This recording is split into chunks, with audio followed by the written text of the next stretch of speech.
and welcome to Toe to Toe. My name is Leanne Johnson-Arnison and I am joined as always by Spencer Fearon and this week Reece Bellotti. Hello. Reece, thanks for coming in. You're obviously fighting July 1st at the O2. How's training going? Yeah, How's good. training going in this heat, for instance? Yeah, it makes making weight a little bit easier in the heat. But yeah, no, it's good as always. Like training hard and just getting ready to start tapering off for next week. You excited? Yeah, can't wait. Ready for it? Yeah, can't wait.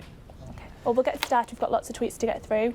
Paul Altai at Altai Paul. If Reece could pick an ideal domestic featherweight to face, who would he choose? Me personally, it would probably be Isaac Lowe. The Commonwealth champ. Commonwealth champ. But why would you want to pick him? I think he's a good fighter. I just know that a lot of people know who he is. He's got. He'll talk up the fight. It'd be a bit more interesting. Do you know what I mean? It would have a bit of spice to it. So yeah, that's why I'd pick him. And something like what you don't do. Have you noticed about Reece? Seriously, Reece doesn't like to badmouth anyone. He's one of the coolest guys. I'm not saying it because you're here. One of the coolest. Doesn't like to say. He doesn't say this about everyone. So yeah? No, you don't say this about everyone. I know, because Reece is that guy. Well, he doesn't. He just likes to make his fighting do the talking. Especially when you sit down, you go left hook to the body. Because it was the fight at York Hall. I was down for that fight, and you sat down. You wing those shots in. I'd like to see that fight as well. That'd be a really good fight. Be interesting, that's for sure. So reaction from the weekend, a lot of Ward Kovalev tweets. Kieran at Kieran3, did the referee get the Ward Kovalev stoppage wrong? Do you want to start that one off, Spencer? No, he didn't get it wrong. Because you don't think? No, he never got it wrong. He didn't get it wrong. And I'm going to tell you why he didn't get it wrong. Because in fact, Sergey Kovalev should pay some money to Tony Weeks, the referee, for saving his career. I'm being real, and I don't care what anyone wants to turn around and say. I don't care. Send the abuse to me. I'm used to it now. I'm immune. He got hit with I think it was round 3 or round. I think it was round 3. Myself and the producer was watching. He got hit, and it was a low blow. Right? It was deemed as a low blow. At the beginning of the fight, Tony Weeks said, if you get hit here, I'm not going to call it low, meaning at the top of the waistband. Right. A lot of the shots were kind of around about that way, but I think it's in round 2 or round 3, Ward hits him with a hook downstairs, and it was classed as a low blow. He got warned for it. These other shots were lower. I'm not complaining about no low blows. Andre Ward boxed exceptionally well, and it was a matter of time. He was going to get stopped anyway, and that's the God's honest truth. The right hand that he got hit with in round 8 was leading up to the knock. He was going to get stopped. Why do you think he's wrong, Reece? Why do you think? I don't know. I do think, like Spencer says, I think eventually it would have been stopped anyway. At that moment in time, I feel that a count might have been sufficient to give to Kovalev and see if he could regain himself. But apparently they weren't administering standing 8 counts in the fight. Okay. Right. He's succumbed. That's what I'm saying. He's succumbed. Yeah, I think he was. Like, it definitely took a turn, and he was I think he would have got stopped later on anyway. But I just thought it was a little bit early for me. Dan Frost at Danny Boy Frost, does the controversial nature of both Ward Kovalev fights warrant a third bout, and can Kovalev do anything different to win? Are you going to ask me, or are you going to ask Reece that? I think you should ask Reece that. I don't think it warrants a third bout, no. Because I'm many going to agree people with said it. It was better than the first fight, so no, it doesn't warrant for a third fight now. No, I just think that Ward basically has his number now, right? And so it's just going to be the same sort of outcome, so it'd be pretty pointless. Do you agree, Spencer? 150 million%. I agree with that fight. I agree with Reece. If that fight was to happen again, we would get the same thing, because Andre Ward has his number, and he's so comfortable. Like, if you went into round 8, and if you'd had Kovalev up 1 round, or you had Ward up by 1 round, you wouldn't have argued with it, because it was a very close fight. But you could see that Andre Ward was the guy who was getting comfortable in there. And it's like, Andre Ward is like a throwback fight to the fact that now he's mastered the 12-round distance. He knows, like, from round 6, counting the last 6 rounds that you're fighting in, that's the championship rounds now. The championship rounds ain't like in the old days where you had 15-round fights, where you had a master like Mike McCullum who would, like, from round 10, he would start changing gears on you. No, he changes gears from round 6 onwards, and if they were to fight again, it will be the same result. And if they were to fight again, Andre would comprehensively stop him. Darren Jones at DJones211. Where does Andre Ward rank in the history of super middleweights / light heavyweights? Would he have beaten Tony Jones Jr. Calzaghe? All right. It's a very difficult one because of recent. Now that he's at light heavyweight, I'm seeing Andre Ward get hit a lot more because people think that Andre Ward's a runner. He's actually not a runner. He's a guy that can stand in front of you and he'll sway out of the way of the shots.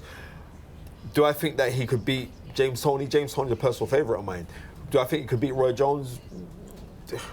No. Do I think he could beat Joe Kawasaki? No. I don't think he'd beat any because these guys are like more when I was growing up, and these are the guys who I used to watch. But it's possible that he could hang with these guys, and if he could hang with them, he most probably could maybe beat these guys. But I would put Roy Jones at top, Joe Kawasaki number 3. Maybe you could hang with James Toney because sometimes James Toney would go into fights lackluster. But the best James Toney, I think the best James Toney would be Andre Ward. But Andre Ward's up there anyway. What do you think, Reece? But Joe Kawasaki is one of my personal favourites as well. And out of the 3 that you've listed, I don't think Ward beats them 3 either. Personally, no. I think he could definitely mix it with them, but I just don't think he could beat any of them.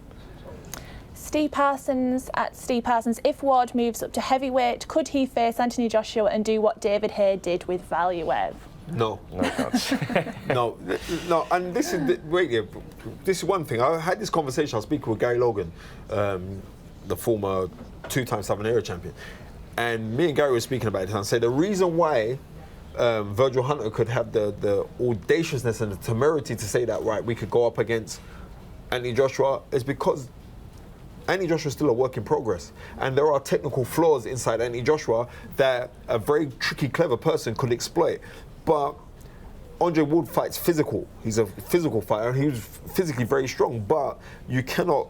Anthony Joshua's like Hercules. He's like Universal Soldier. Yeah, he's on some. I don't know. He must be drinking. He must have been raised on cow's milk from the beginning. So I would say that no, he couldn't. But if he was a little bit bigger, technically.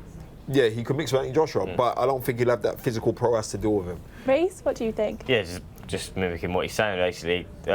Ward is a very good technical fighter, and obviously, like he says, Joshua has flaws, but he's too big. He's just a big man, and I don't think the Patty will be able to cope with the power.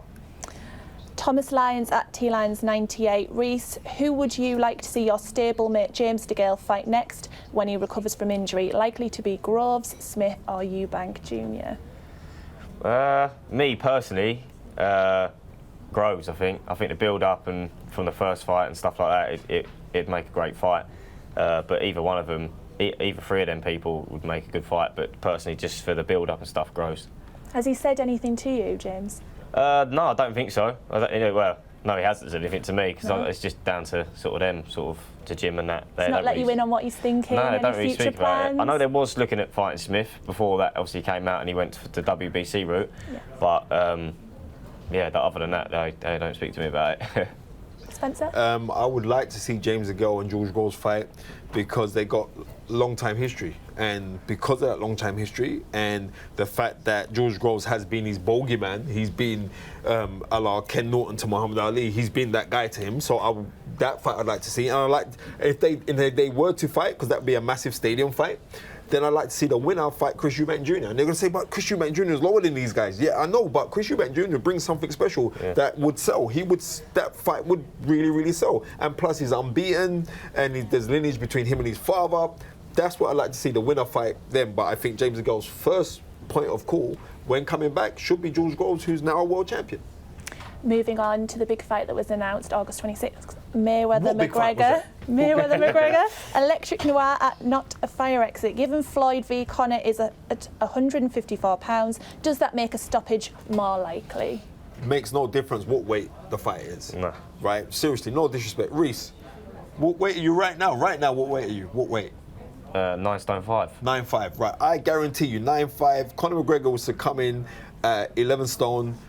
I would pip you over 3 rounds in a prize fighter style contest to beat Conor McGregor because it's skills. This man is like, he's not authentic to boxing. This is no disrespect to Conor McGregor. In UFC, Conor McGregor will tear up anybody. He's that guy. But it's like me being the greatest badminton player and you being the greatest tennis player. And I'm saying, oh, well, okay, then I'm going to battle you. Yeah. No, it won't work. Well, it's the same thing. There's a racket and the thing that you hit. No, it's totally 2 different disciplines. Floyd Mayweather is one of the greatest pound-for-pound fighters of all time. Yep. Okay? UFC's been around 2 weeks. Conor McGregor's gonna get badly schooled, but he's gonna get fantastically paid. Will you be watching the fight?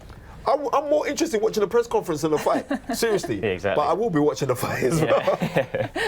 What do you think, Reece? Yeah, I just think, obviously, Floyd's not stupid, otherwise, because that's the reason why it's a boxing match and not in the cage. Yeah. Because Conor McGregor would easily win in the cage.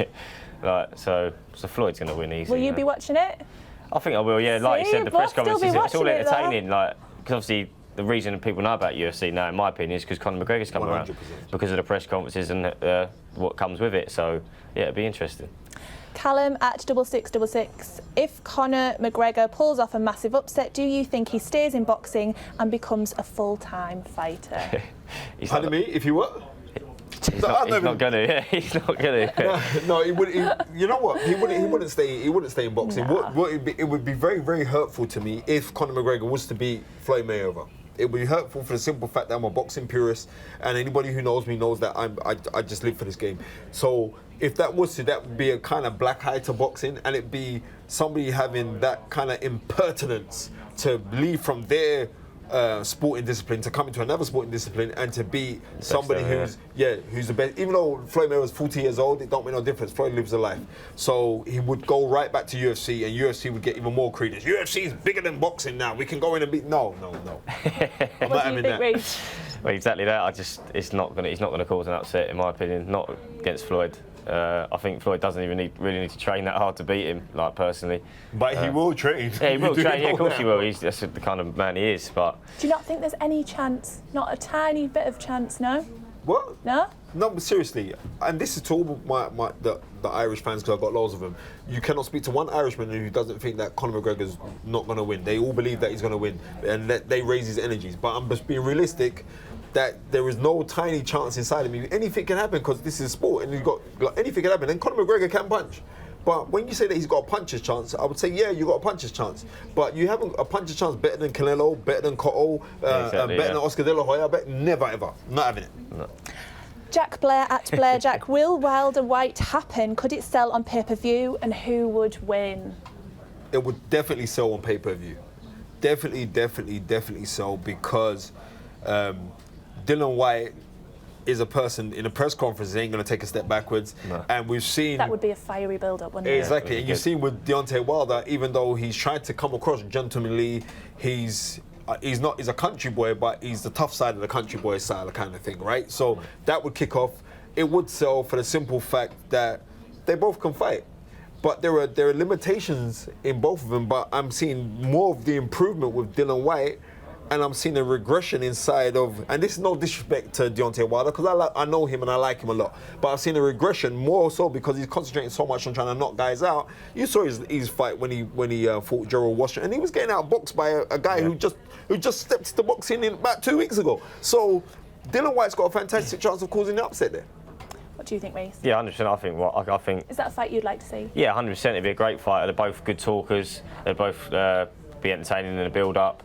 And I think White beats him, personally. I've been watching White quite a lot lately, and he's improving as a fighter, and he's very tough, and I don't think Wilder would realise how tough he is. Okay, well, that's it for this week. Join us next week for more #toe-to-toe, or tune in on iTunes for the podcast. Enjoy Sky Sports Live on all screens, on the go, and the best bits on demand.